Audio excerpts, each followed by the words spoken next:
It was a late summer afternoon, and the plains of western America stretched endlessly before me, bathed in the golden glow of a setting sun. The air was still too still for a man like me, whose ears had grown accustomed to the deafening chaos of war. 8 years. 8 long, grueling years since I last set foot on this soil. I stepped out of my rusted pickup truck, boots crunching softly against the cracked earth, the faint scent of hay mingling with something darker, something unsettling that lingered in the wind. My duffel bag dug into my aching shoulder as I scanned the land that once felt like sanctuary, but now seemed foreign, almost hostile. The war hadn't stayed behind, it clung to me like a shadow I couldn't shake. My face, once youthful and full of hope, was now carved with lines of sorrow. My back permanently stooped from carrying packs too heavy and memories even heavier. Chronic pain throbbed in every step, and at night the nightmares came vivid, suffocating visions of firefights, explosions, and screams that jolted me awake. Even the smallest sounds, the rustle of leaves, the creak of wood, felt like echoes of mortar shells and distant gunfire. I was home, yet I'd never felt more lost. But there was one thing that kept me tethered to life during those dark days on the battlefield: Bolt. A Belgian Malinois with amber eyes and unshakable loyalty. He wasn't just a military working dog, he was family. He saved my life more times than I could count, dragging me through dirt and blood when I couldn't move, standing guard over me when death loomed close. And now, after all we'd been through together, I didn't know where he was. No one would tell me? Each unanswered phone call, each vague response from old contacts, gnawed at me like an open wound. Was he alive? Had he been abandoned? Or worse? The uncertainty clawed at my sanity, pushing me deeper into despair. For the first time since returning, I realized the scars of war weren't just etched into my body, they were buried in my soul. And without Bolt, I feared they might consume me entirely. The days following my return home blurred into a haze of frustration and desperation. Every phone call I made to military offices, canine training facilities, or veteran organizations ended in the same infuriating pattern: vague answers, half-hearted promises to look into it, or outright silence. Some contacts hung up as soon as I mentioned Bolt's name. Others claimed they had no records of him at all. It was as if he had vanished from existence, erased like so many other casualties of war. My gut churned with unease. Something wasn't right. The more walls I hit, the clearer it became that someone didn't want me digging too deep. Then came the tip-a-whisper among former handlers, about a private contractor who bought retired military dogs for rehabilitation. Rehabilitation? The word felt hollow, almost mocking. I dug deeper, crawling through shadowy online forums where veterans vented their anger over abandoned war dogs. One thread caught my eye, a grainy photo of a dog chained outside a rusted container, ribs visible beneath matted fur. The caption read, "This is what happens when loyalty gets sold off." My blood ran cold. Could that be Bolt? I traced the company's shell operations to an address tucked away on neglected land outside a mid-sized city. But getting there wouldn't be easy. Late one night, armed only with determination and a flashlight, I drove toward the location. The industrial park loomed ahead, its skeletal structures cloaked in darkness. Faint sounds of barking echoed in the distance, sending shivers down my spine. As I climbed over the sagging fence, the beam of my flashlight revealed fresh tire tracks and signs of recent activity. Someone was watching, I could feel it. Suddenly, headlights pierced the gloom behind me. A truck roared to life, its engine growling like a predator stalking prey. Two men stepped out, their faces obscured by caps, hands gripping batons. "You're trespassing," one snarled, his voice low and menacing. My heart pounded, but I stood my ground. "I'm looking for my dog," I said firmly, though my voice betrayed a tremor. They laughed cruelly, stepping closer. "No dogs here, buddy. Now leave or we'll make you." Panic surged within me, but I forced myself to retreat, knowing I couldn't risk being caught. Not yet. Back in my truck, adrenaline still coursing through my veins, I vowed to uncover the truth, no matter the cost. Bolt was out there, suffering because of greed and neglect. and I would tear apart every dirty secret this world tried to bury until I brought him home. The moment I saw him, my world shattered. There, behind that rusted-out container, Bolt lay curled in the dirt, a shadow of the dog I once knew.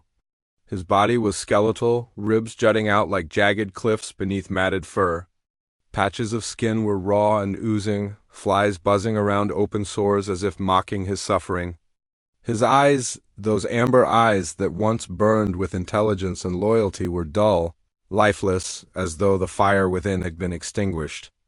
My chest tightened, and for a second I couldn't breathe. It wasn't just sadness, it was rage, guilt, despair, all colliding at once. This wasn't Bolt. This broken creature couldn't be him. I dropped to my knees, whispering his name hoarsely. Bolt. The sound barely escaped my lips, choked by emotion. He didn't stir.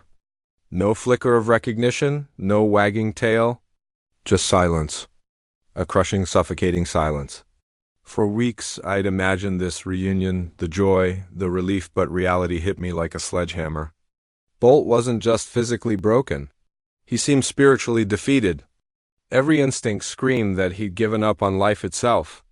My hands trembled as I reached out, brushing away dirt from his face. His breathing was shallow, labored, each inhale a struggle against forces far stronger than him. Desperation clawed at me. I tried again, louder this time. Bolt? It's me, Luke. Still nothing. Then it struck me, the commands. Those German commands we drilled into muscle memory during our training days. With trembling lips I whispered, "Sits. Sit." At first there was no response. But then, ever so slightly, his ears twitched. Hope surged through me, fragile but undeniable. Slowly, painfully, Bolt lifted his head, blinking as if waking from a nightmare. His body shook violently, legs attempting to push him upright only to collapse beneath him. Again and again he tried, each failed attempt slicing deeper into my heart. Tears streamed down my face as I watched him fall, over and over, his movements weak yet determined. In that moment, something inside me hardened. I realized this wasn't just about saving Bolt anymore, it was about fighting back against every injustice he'd endured. The neglect, the abuse, the betrayal, they would not win. Not while I still drew breath. I scooped him into my arms, cradling his frail body against mine. "You're coming home," I vowed, my voice thick with tears. "I won't let them take anything else from you." The days blurred together in a haze of despair as Bolt's recovery became a battle neither of us was prepared for. Every meal I placed before him went untouched, his once insatiable appetite now replaced by indifference. His body convulsed violently at night, seizures racking his fragile frame while I helplessly watched, my hands trembling as they hovered over him, afraid to cause more harm than comfort. The veterinarians had warned me Bolt's condition was critical. "He might not make it," Dr. Hernandez said softly, her voice heavy with regret. Those words echoed in my mind like a death knell, but I refused to let them define us. I began spending every waking moment beside him, determined to remind him he wasn't alone. At first it felt futile. I whispered stories of our time on the battlefield, the dusty deserts of Kuwait, the freezing nights under Syrian skies where we huddled together for warmth, the endless hours watching stars through night vision goggles. I sang old songs from boot camp, my rough voice cracking over lyrics that once kept soldiers' spirits alive. Sometimes I just talked about nothing at all, filling the silence with anything to keep him tethered to this world. My patience was tested daily. Frustration clawed at me as Bolt remained unresponsive, his eyes vacant and distant. Yet each morning I returned to his side, unwilling to surrender. One night, exhaustion finally claimed me, and I drifted into a restless sleep plagued by nightmares. Gunfire erupted in my dreams, deafening and relentless, pulling me back into the chaos of war. I woke gasping for air, drenched in sweat, only to find Bolt struggling to stand beside me. His legs trembled beneath him, muscles weak and unused, but his amber eyes locked onto mine with an intensity I hadn't seen since the day I found him. Slowly, painstakingly, he took one step, then another, until he collapsed against my chest, his head resting against my shoulder. Tears streamed down my face as I wrapped my arms around him, holding him as if he might vanish if I let go. It was the first time he'd sought me out, the first spark of recognition that told me he still remembered who I was and who we were. In that moment, something shifted. The weight of despair lifted slightly, replaced by a fragile hope. Bolt wasn't just fighting for survival anymore. He was fighting for a connection, for the bond we shared. And I knew then that no matter how long it took, I would never stop fighting for him either. The moment I hit post, something shifted, not just for me, but for thousands of others who had been silently waiting for a spark to ignite their outrage. The photo of Bolt lying on that threadbare blanket, his body emaciated and his eyes hollow, became a mirror reflecting the injustices faced by countless retired military working dogs. Within hours, my phone buzzed, relentlessly notifications poured in like a flood. Shares skyrocketed, comments exploded with fury, and hashtags like #JusticeForBolt and #ForgottenHeroes trended nationwide. It wasn't just about Bolt anymore. It was about every dog abandoned after giving everything. Veterans began reaching out, some through private messages, others via public forums. One group, calling themselves Shadow K9, sent me an encrypted message late one night. They claimed to have evidence exposing how private companies exploited retired war dogs for profit, leasing them out as security assets or leaving them to rot when they were no longer useful. Their words chilled me. Bolt isn't alone. There are dozens more. Attached were documents, photos, and names of facilities where these dogs were being held. Some were labeled retired, yet lived in cages barely big enough to turn around in. Others bore scars not from battle, but from deliberate cruelty. As the story gained traction, so did the backlash. Anonymous threats started arriving, cryptic emails warning me to back off or face consequences. One evening, while walking Bolt near the edge of the property, I noticed headlights lingering at the end of my driveway. A black SUV idled there, its engine growling ominously in the darkness. My heart raced as I ushered Bolt inside, locking every door behind us. That night, I called the local sheriff's office. For days afterward, deputies patrolled my property, their presence both comforting and haunting, a reminder that this fight had drawn bloodthirsty enemies. Protests erupted across the country. Former handlers carried banners bearing Bolt's image, demanding accountability from lawmakers and corporations alike. Cities hosted candlelight vigils where veterans stood shoulder to shoulder with civilians, holding pictures of their own canine partners lost to neglect. The movement grew louder, angrier, unstoppable. Yet, amidst the chaos, I found myself clinging to hope, not just for Bolt, but for all those still trapped in silence. Every threat, every sleepless night, felt worth it if it meant justice could finally reach the forgotten warriors. It was supposed to be an ordinary Saturday afternoon, a quick stop at the convenience store, a bag of coffee in hand and the familiar hum of small-town life drifting through the open windows. But the moment the bell above the door chimed a second time, everything changed. I barely registered the figure slipping in behind me, hood pulled low, hands shoved deep into his pockets, but Bolt noticed immediately. In the truck, his ears perked up, muscles tensing as if sensing danger before it even arrived. Inside, chaos erupted with terrifying speed. The man pulled out a pistol, shouting at the top of his lungs for everyone to get on the floor. Panic surged through the aisles as customers scrambled, knocking over displays and tripping over each other. Then came the sound that froze my blood, a child's scream. A little girl, no older than 7, was dragged toward the counter, her wide eyes filled with terror as the gun pressed against her temple. My heart hammered in my chest, every instinct screaming at me to act. But I couldn't move. Not yet. Not when one wrong step could cost her life. That's when Bolt made his choice. The leash, which I'd secured to the handle inside the truck, slid free as he pushed the door open with his snout. He leapt onto the pavement without a sound, no bark, no growl, just pure purpose. For a split second, I thought about stopping him, but there was no time. The scene unfolded like something out of a nightmare. The gunman shouted incoherently, waving the weapon wildly, while Bolt crept forward, silent and deadly, weaving between overturned chairs and scattered snacks. His movements were fluid, precise, a living testament to years of combat training. And then it happened. With lightning speed, Bolt launched himself at the man, jaws clamping down on his arm with unrelenting force. The gun flew from his grip, skittering across the floor as the man shrieked in pain, collapsing backward. The girl bolted free, sobbing, straight into my arms. I held her close, shielding her trembling body as the room fell into stunned silence. But amidst the relief I saw it, Bolt limping slightly, favoring one leg after colliding with a metal shelf during the takedown. My stomach clenched with guilt and fear. Even now he put himself in harm's way without hesitation, risking injury to protect someone else. By the time the police arrived, Bolt was sitting calmly beside the subdued suspect, tail wagging faintly as if asking, "Did I do good, Dad?" In that moment, pride swelled within me, not just for what Bolt had done today, but for who he always was. He wasn't just a survivor, he was a hero.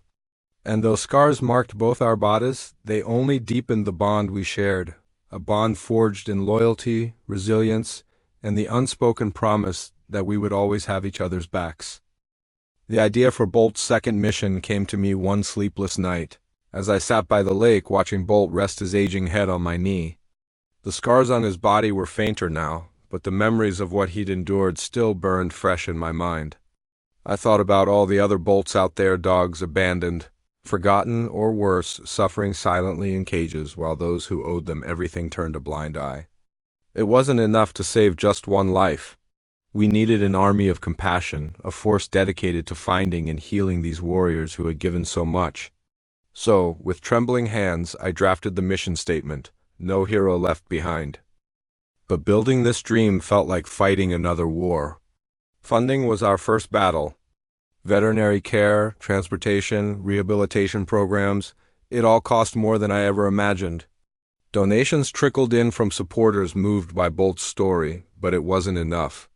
We scrambled to keep up, often working late into the night writing grant proposals or hosting fundraisers in small-town community centers. Some nights I stared at bank statements, wondering if we'd survive another month. Yet, every time doubt crept in, I looked at Bolt sleeping soundly beside me, his breathing steady despite the weight of his past. How could I give up when he hadn't? Then came the resistance, the kind that made my blood boil and my resolve harden. Powerful corporations accused us of exaggerating conditions, claiming we were disrupting business. Anonymous emails flooded my inbox, filled with venomous lies meant to discredit the organization. One read, "You're stirring trouble where none exists. Stop before you regret it." Others warned of legal action, threatening lawsuits if we continued exposing their practices. But the worst were the letters delivered directly to my doorstep, written in blocky handwriting. "Back off or your dog will pay the price." The fear was real, I won't lie about that. Nights became restless again, my old PTSD creeping back as paranoia gripped me. Was someone watching? Following me? I installed cameras around the property, slept with a knife under my pillow, and refused to let Bolt out of my sight. Friends urged me to step back to protect myself, but how could I stop now? Every threat only fueled my determination. These dogs had no voice, no advocate, but they had me. And I wouldn't falter. When the first rescued dog arrived, a trembling German shepherd named Ranger, I knew we were on the right path. His eyes mirrored Bolt's once hollow gaze, but within weeks they began to shine again. Seeing him heal reminded me why we fought not for glory, but for justice, for loyalty, for love. Years passed, and the once rolling plains seemed softer somehow, bathed in the golden light of countless sunrises. Bolt had grown old, his once powerful frame now frail, his muzzle silvered with age and his movements slower, deliberate. But even in his twilight years he remained a beacon of hope for others. At Bolt's second mission, younger dogs often gathered around him, their wide eyes filled with awe as if they could sense the weight of his legacy. He didn't bark much anymore, but when he did, it carried the authority of someone who had seen battles and lived to tell the tale. To them, Bolt wasn't just an elder, he was a legend. Yet time is merciless even to heroes. Over the years, Luke watched as some of Bolt's fellow rescues succumbed to injuries too deep or illnesses too stubborn. Each loss hit him like a hammer blow, reopening wounds he thought had healed. There was Max, whose lungs gave out after years of exposure to toxic fumes on the battlefield. And Shadow, whose spirit never fully recovered from the abuse she endured before being saved. Every goodbye left a scar on Luke's heart, but Bolt always stood by him, his steady presence a quiet reminder that love endures even in grief. One crisp autumn morning, as the first rays of sunlight filtered through the trees, Luke noticed Bolt lying unusually still near the garden patch. His breaths were shallow, his body trembling faintly. Panic surged within Luke as he knelt beside him. "Hey, buddy," he whispered hoarsely, stroking Bolt's weathered fur. "You okay?" Bolt opened one eye, amber and clouded with age, and thumped his tail weakly against the ground, a gesture that said, "I'm here." But then something caught Bolt's attention. A low hiss pierced the air, a venomous snake coiled near the edge of the garden, its scales glinting ominously in the sunlight. Without hesitation, Bolt pushed himself up, his legs shaking under the effort. "No, Bolt!" Luke cried, lunging forward to stop him. But Bolt wouldn't listen. With a final burst of strength, he positioned himself between Luke and the snake, his lips curling back in a warning snarl. The snake struck, missing Bolt narrowly, but the exertion proved too much. Bolt collapsed into Luke's arms, his breathing labored yet calm. Tears streamed down Luke's face as he cradled Bolt close. "You crazy fool," he murmured, his voice breaking. Even now, Bolt gazed up at him, his cloudy eyes soft with devotion. Then, ever so gently, he licked Luke's hand, one last act of love. As the sun rose higher, casting its warm glow over the land, Bolt took his final breath. In that moment, Luke felt the full weight of their journey, the pain, the triumphs, the unbreakable bond forged through fire and faith. Bolt hadn't just been a dog. He'd been a teacher, a protector, a friend. And though his body failed him, his loyalty never wavered, not until the very end. In the end, Luke and Bolt's journey wasn't just about survival. It was a testament to the enduring power of love and loyalty in the face of unimaginable hardship. The scars they carried, physical, emotional, invisible, were reminders not of defeat but of resilience. Every step forward had been hard-fought, every victory bittersweet, yet through it all their bond remained unshakable. Bolt, once broken and abandoned, had risen from the ashes of neglect to become a symbol of hope for thousands. He taught Luke and countless others that even when the world turns its back, there is always a chance to rebuild, to heal, to fight for what's right. The quiet heroes, like Bolt, often go unnoticed. They don't wear capes or seek applause. Instead, they serve silently, sacrificing everything without question.